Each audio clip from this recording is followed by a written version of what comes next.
श्री स्वामी समर्थ. स्वामी भक्तांनो, जर तुम्हाला पैशाची खूप गरज असेल किंवा तुमच्या घरात काही समस्या चालू असतील, पैशाची कमतरता असेल, तुम्ही आर्थिक संकटाशी झुंजत असाल, तर आज श्री स्वामी समर्थांचा हा मंत्र जरूर ऐका. हा मंत्र ऐकल्यानंतर तुमच्या आयुष्यातील सर्व समस्या एकाच वेळी दूर होतील आणि तुमच्या जीवनात एक नवीन ऊर्जा आणि पैसा वाढू लागेल आणि सर्व समस्या तुमच्या जीवनातून नाहीशा होऊन जातील. या सर्वासाठी तुम्हाला फक्त एक छोटंसं काम करायचं आहे. हा स्वामी समर्थांचा मंत्र आहे जो मी व्हिडिओमध्ये सांगणार आहे.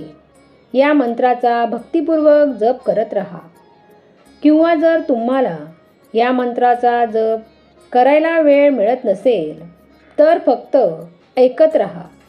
मंत्र ऐकताना स्वामी समर्थांना प्रार्थना करत राहा की स्वामी, माझ्या आयुष्यातील सर्व संकटे दूर करा आणि धनसंपत्ती वाढवा.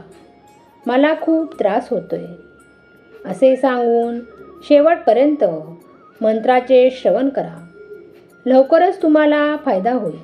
परंतु हा मंत्र अर्धवट सोडून जाऊ नका अशी मी तुम्हाला विनंती करते. आणि हा व्हिडिओ आपल्याला आवडला तर लाईक करा आणि कमेंटमध्ये श्री स्वामी समर्थ लिहा, जेणेकरून स्वामींचा आशीर्वाद तुमच्यावर राहील.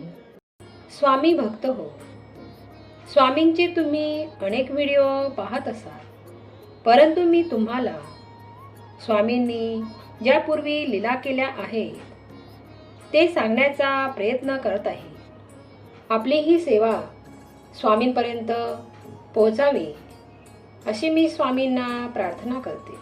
आणि आपल्याला हा व्हिडिओ आवडला तर आपण हा शेअर करा आणि चॅनलला सबस्क्राईब करा. धन्यवाद. स्वामी भक्त हो, श्री स्वामी समर्थांनी अक्कलकोट गावी आल्यावर जर प्रथम सेवा कोणाकडून घेतली असेल तर ती चोडप्पा यांच्याकडूनच. 3 दिवसाच्या निरशनानंतर प्रथमान्न भक्षण केले असेल तर ते चोडप्पा यांच्याकडेच. एवढी मोठी गुरुकृपा महाराजांची चोडप्पावर होती. एकदा चोडप्पाच्या घरी हरभरे भरडून त्याची डाळ करून रांजणात भरून ठेवली होती.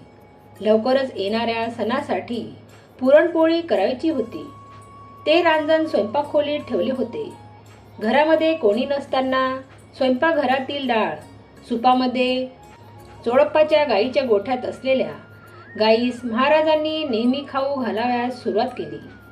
त्यामुळे रांजणातील सर्व डाळ संपली व शेवटी ज्यावेळी सुपामध्ये डाळ घेऊन गाईस महाराजांच्या हातातील ते सूप हिसकावून घेतले व महाराजांकडे पाहत म्हणाली, हे काय करता महाराज? महाराज म्हणाले, माझी कपिला गाय उपाशी आहे म्हणून खाऊ घालत आहे. नंतर चोडप्पाच्या पत्नीने महाराजांना जेवणासाठी ताट भरून दिले. ते भरलेले ताटही महाराजांनी त्या गाईस खाऊ घातले आणि म्हणाले की आता माझे पोट भरले आहे. चोडप्पा फार दरिद्री कर्जबाजारी होता. एके दिवशी चोडप्पाच्या पत्नीने पैशाची व्यवस्था करा असे सांगितले व ती स्वयंपाकाची व्यवस्था करण्यासाठी अंगणातील तोडलेले लाकडे घेण्यासाठी गेली. लाकडे गोळा करीत असताना त्याखाली असलेल्या मोठ्या विंचूने तिच्या उजव्या हाताला डंक मारला. त्यामुळे चोडप्पाच्या पत्नीला वेदना होऊ लागल्या. ती सारखी हात झटकत होती व रडत होती. तिचे रडणे ऐकून चोडप्पा तिच्याजवळ आला. चौकशी करता त्याच्या पत्नीस विंचू चावल्याचे कळाले. सारखा महाराजांचा ती धावा करू लागली. महाराज, मला वाचवा, मला वाचवा असे म्हणू लागले. त्यावेळी महाराज तेथे पलंगावर निजले होते. त्यांनी ताबडतोब चोडप्पाच्या हातात आपल्या वाहना काढून दिल्या व वाहनांमध्ये विंचू चावलेला हात घालावयास सांगितले. तिने तसे केल्याबरोबर हाताचा ठणका ताबडतोब निघून गेला. तिला तेव्हा बरे वाटू लागले. त्यामुळे चोडप्पाच्या पत्नीस महाराज खरंच दिव्य पुरुष वाटू लागले. त्यांनी ती शरण जाऊन त्यांची सेवा सुरू केली. चोडप्पा श्रींचा भक्त होता, पण महाराज त्यांच्या अधीन नव्हते.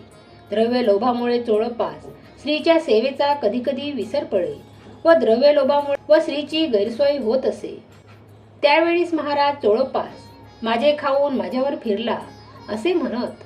चोडप्पांनी महाराजांची खूप सेवा केली. स्वामींनी त्याची गरिबी दूर करून त्याला श्रीमंत केले. परंतु चोडप्पा लोभी होता. त्याला जसजसा पैसा मिळत गेला तसतशी त्याची भक्ती कमी होत गेली. शेवटी स्वामींनी त्याला दूर केले. इतकी सेवा करूनही धनलोभामुळे मरतानाही त्याला स्वामींचे दर्शन झाले नाही. चोडप्पाने कधीही आपल्या आर्थिक परिस्थितीच्या कारणांवरून महाराजांच्या सेवेत कधीही कसूर केली नाही. त्याचे फळ त्यांना मिळाले.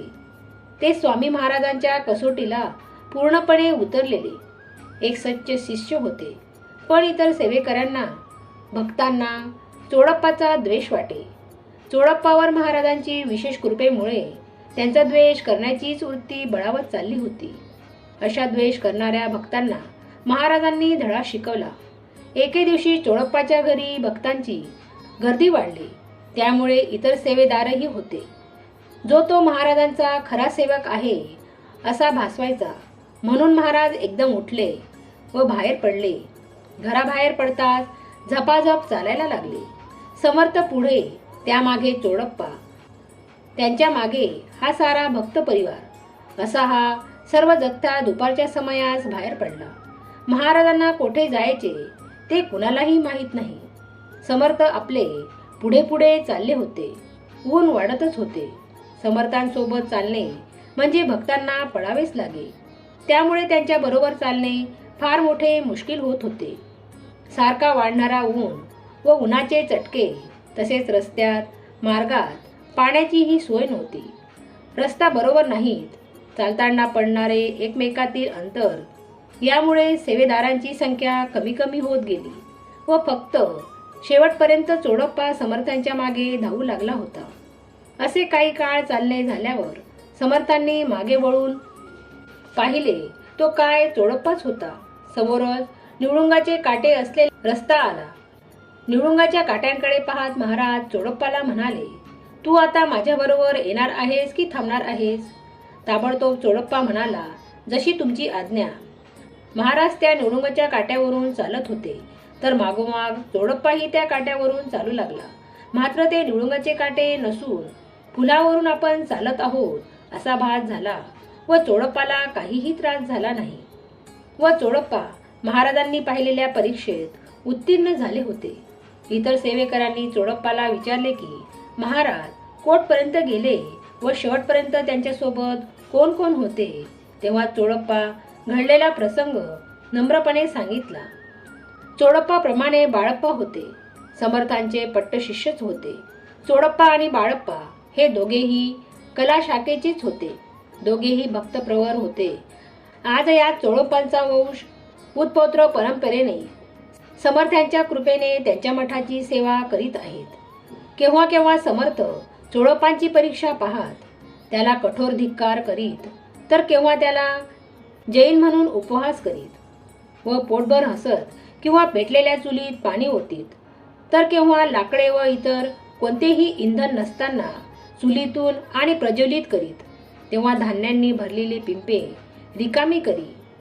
रिकाम्या पिंपातून धान्य ओसंडू लागत. जल पूर्ण घट रिते करावेत आणि रिते घट जल पूर्ण करावेत. कधी देवाऱ्यातील देव इतस्तः विखुरावेत, तर इतस्तः विखुरलेले पाषाणखंड देवाऱ्यात नेऊन ठेवावेत. समर्थांच्या अशा उन्मुक्तीला चाललेल्या असतानाही चोडप्पाच्या मनाची शांती जराही ढळली नाही. कसोटी असली तरी चोडप्पाच्या गुरुभक्तीला तोड नव्हती एवढे खरे.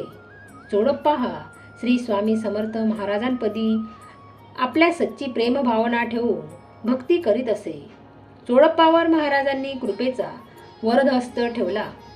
मात्र त्याने भक्तीत जेव्हा कसूर केली तेव्हा मरण समयी त्याला श्री स्वामींचे दर्शन न होता त्यांचे चरणतीर्थ मिळाले. अशी चोडप्पांनी भक्ती केली. त्याचा प्रसाद म्हणून समर्थांनी त्यांच्या वंशजावरही कृपेचा वरदहस्त ठेवला आहे. त्यांचे वंशज आजही श्री स्वामी समर्थ महाराजांच्या सेवेत प्रामाणिकपणे कार्य करीत आहेत. चोळप्पाच्या घरी सर्वात महत्त्वाचा प्रश्न म्हणजे सोहळ्या ओवळ्याचा. समर्थांच्या दर्शनाला वाटेल ते लोक, शूद्र पीडित, यवनरोगी, व्याधीग्रस्त, मळके कपडे घातलेले लोक दर्शनात येत. प्रसंगानुसार त्यांचा स्पर्शही समर्थांना होई, पण समर्थांना त्याची जाणीव नसे. चोळप्पाच्या सासूबाई राधाबाई आणि पत्नी येशूबाई यांना मात्र त्याची जाणीव होत असे. सोहळे ओवळे तर सांभाळणे दिवसेंदिवस त्यांना अवघड जाऊ लागले. सोहळ्या ओवळ्यांकडे राधाबाईंनी येशूबाईवर रागवावे, येशूबाईंनी चोळप्पावर रागवावे, हे असे नेहमी चालायचे. पण चोळप्पा कधीही रागवत नसे. तो मुकाट्याने ऐकून स्वस्थ बसत असे. समर्थ चोळप्पाच्या घरी आले खरे, पण त्यावेळी चोळप्पाची समृद्धी तशी विशेष नव्हती. खायची त्यांना तारांगळ व्हायची. आता पाकसिद्धीसाठी काहीच नसायचे. त्यावेळी राधाबाईस, येशूबाईस फार वाईट वाटायचे.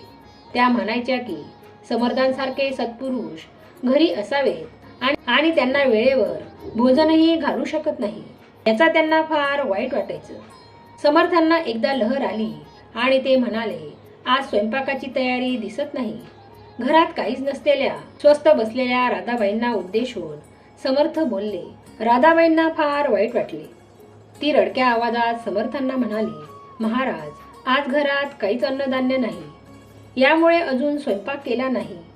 राधाबाईने आपल्या डोळ्यात आलेले अश्रू आपल्या पदराने पुसले. त्यावर स्वामी म्हणाले, राधाबाई, रडावयास काय झाले? घरात तर सर्व अन्नधान्य भरून आहे. त्याची चिंता कशाला करतेस? जा आत, जाऊन पहा. समर्थांचे हे भाषण ऐकून राधाबाई थक्क झाल्या. कारण घरात काय आहे काय नाही याची कल्पना तिला होती. महाराज म्हणाले, आता आत जा आणि स्वयंपाक करा. असे म्हणताच राधाबाई लगबगीने स्वयंपाक करायला घरात गेली. पाहते तो काय, सर्वत्र अन्नधान्य भरून वाहत होते. तिच्या डोळ्यातून अश्रू येऊ लागले व परत धावत येऊन समर्थांचे चरण घट्ट धरले. डोळ्यातून अश्रू येऊ लागले व परत धावत येऊन समर्थांचे चरण घट्ट धरले. डोळ्यातील पाणी समर्थांच्या पायावर पडू लागले. राधाबाई म्हणू लागली, महाराज, आपण धन्य आहात. आपण साक्षात परमेश्वर आहात. आमच्यावर अशीच कृपादृष्टी राहावी अशी विनंती करू लागली. राधाबाई आता मनाने पूर्णपणे विरघळल्या. समर्थाशी आपण चांगले वागलो नाही, पश्चाताप झाला. हा समर्थांनी केलेला चमत्कार येशूबाईस व चोळप्पास सांगताना तिच्या डोळ्यातून अश्रू होऊ लागले. अशा श्री स्वामी समर्थ महाराजांच्या नवनवीन लीला आपल्याला ऐकायच्या असतील कमेंटमध्ये सांगा आणि व्हिडिओला लाईक करा आणि चॅनलला सबस्क्राईब करा. धन्यवाद.